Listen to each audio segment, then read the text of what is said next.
Today has been Yom Yerushalayim. So I want to review with you. It's 55 years. Most of us were around then. But if we look back, we can see the completely unforeseen events that led up to having Yom Yerushalayim. State of Israel, 1947, 1948, 1949, fought the War of Independence.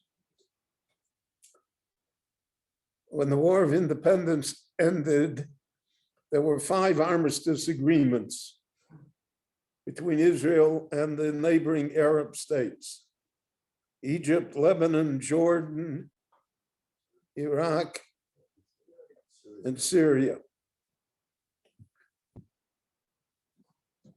The Armistice Agreements drew up temporary borders,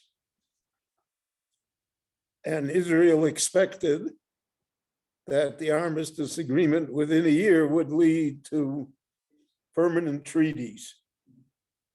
That never happened. The Arabs decided that they would keep all the Arab refugees in camps in squalor, that it would be a festering sore that has lasted for decades here, and that they never would recognize Israel. The largest Arab country was Egypt. And Egypt suffered a revolution after the War of Independence. The king was deposed, and the military took over. The leader of the military was a man by the name of Gamal Abdel Nasser.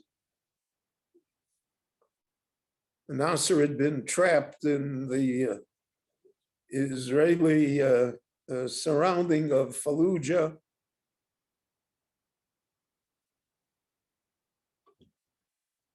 Nasser was a very clever and astute leader and diplomat.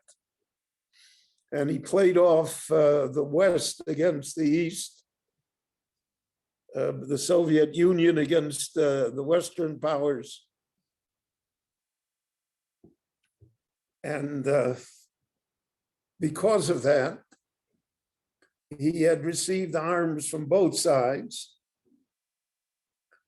But the Soviet Union took a very strong interest in him. And in 1956, he sponsored a series of terrorist attacks. The Arabs call them the Fedayeen, that all across the border, they infiltrated kibbutzim and settlements and cities and killed many people, unfortunately. Nasser, then the Suez Canal belonged to a British and French company. They had operated it since the 1870s. And the Egyptians wanted to control it. They wanted it back. Now, this is at a time when all colonial rule is seen as being evil. That was the view of the enlightened ones in the West.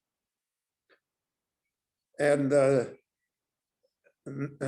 Nasser, therefore, unilaterally said he's taking over the Suez Canal. He's throwing out the British and French company. He's nationalizing it for Egypt. Because of that, there developed a crisis called the Suez Crisis. Britain and France were ready to go to war to take back the Suez Canal. The Israeli government then saw an opportunity to get rid of Nasser and to get rid of the terrorists. And therefore they joined with the British and French. And in the 1956 war, the Sinai Campaign, Israel conquered the Sinai, came to the banks of the Suez Canal.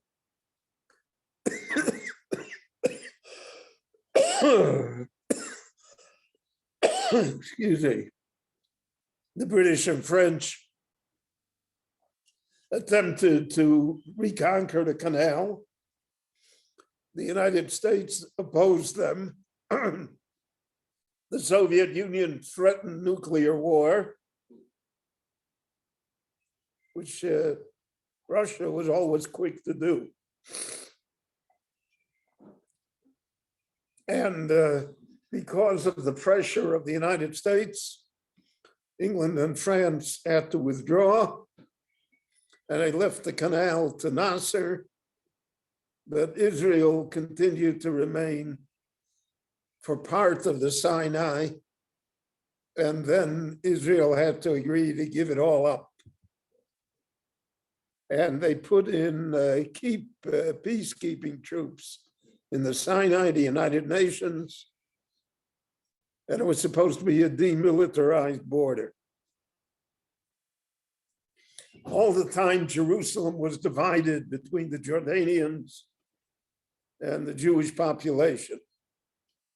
And where the city hall is today was like the dividing line. And that road, Road 1, going up was the Seam Road. Everything to the east was Arabs, everything to the west was Jewish.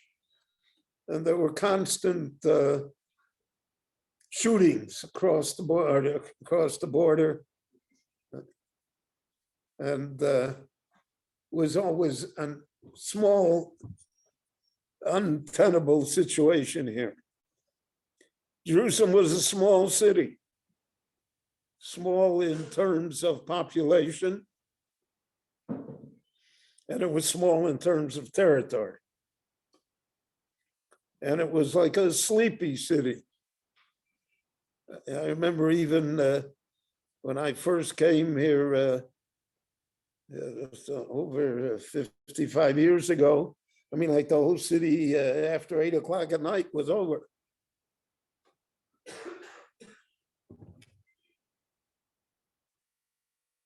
And that situation continued till the beginning of 1967. By then, Nasser had finagled the Soviet Union to build the Aswan Dam. The Soviet Union had rearmed Egypt. There were Russian pilots flying Egyptian planes.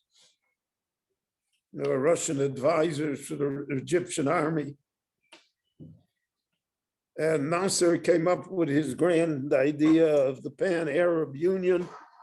He was going to make all the Arab countries one, and he was going to make them one under him, naturally. And he took over Syria. Syria joined him. It was called the United Arab Republic. And his influence was so great that Hussein, the king of Jordan, gave over control of his army also to Nasser. So in May of 1967, he began with his bellicose threats about destroying the state of Israel. He was going to throw everybody into the sea. And he had the military power, seemingly able to do so. And he would be joined by Syria, which never stopped shooting in the Galil and the Golan, from the Golan. the Golan belonged to Syria then. So they shot into the Galil. And he kept on saying that he's going to destroy Israel, he's going to destroy Israel, he's going to destroy Israel. So at the beginning of June of 1967, I cannot tell you, I think you may have all experienced it as I did. I mean, how frightened the Jewish world was. We absolutely thought that here it is again.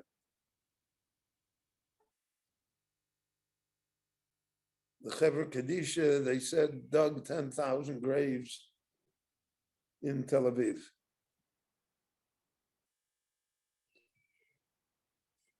And Israel, therefore, took a preemptive strike.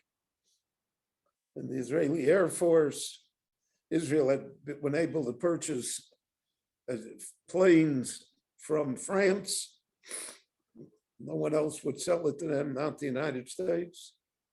But they've purchased planes from France, and they purchased tanks from England.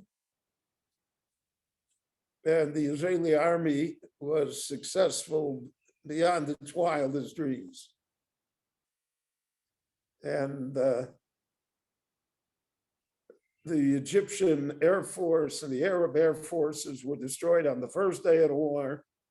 You cannot win with tanks if you don't have control of the air. Israel reached the Sinai, and then they reached the Suez Canal again. Israel asked Jordan not to do anything, to leave the status quo. But Hussein was fooled by Nasser's propaganda. Nasser told him that the Egyptian Air Force had destroyed the city of Haifa and that the Israeli army was being repulsed and that he should jump in now. And he made the mistake of jumping in. When he did, so then the Israeli army, they had the famous battle at Ammunition Hill, bloody battle.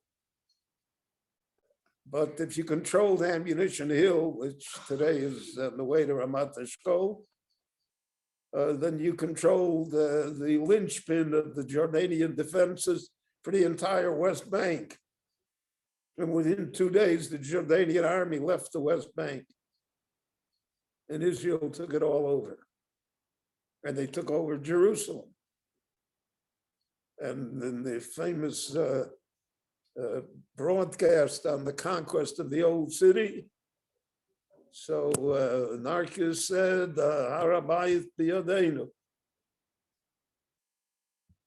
I don't want to go into the politics of the matter and know if it's a right decision, wrong decision.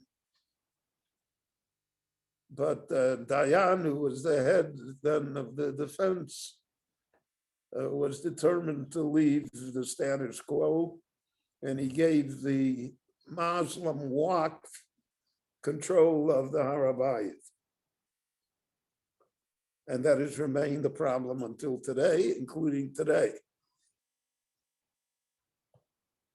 And then Israel attacked Syria to drive it off of the Golan, again, to prevent the shelling from destroying the Israeli kibbutzim on the ground. So that within 6 days, the situation had changed radically. So part of the problem, so it's kula nisim. No one could have imagined it.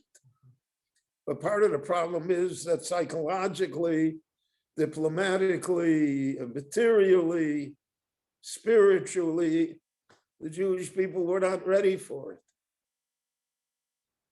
You don't know what to do with it. It's like somebody wins the lottery. Then what does he do?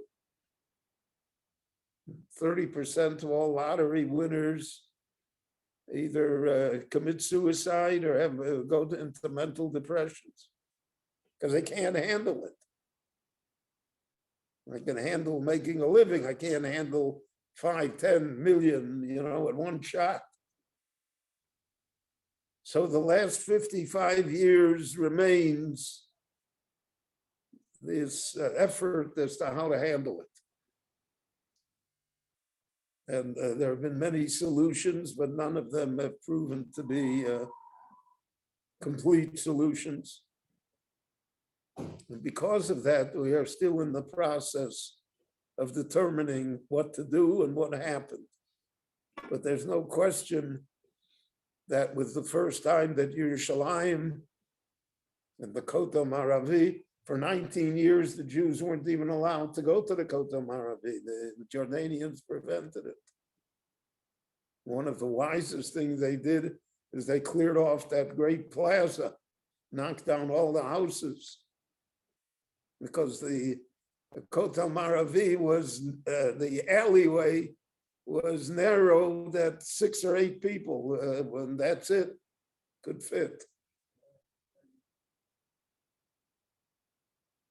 So we have lived to see great things, and we have a day to commemorate it, but we also have a day to think about what could have been and what should be in this ongoing process, which is called the State of Israel.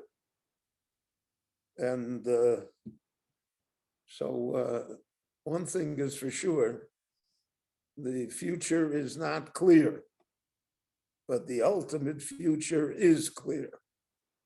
And therefore, we should take heart from that and admire the miracles that we have experienced until now and commemorate them and thank heaven for its blessings that it has bestowed upon us.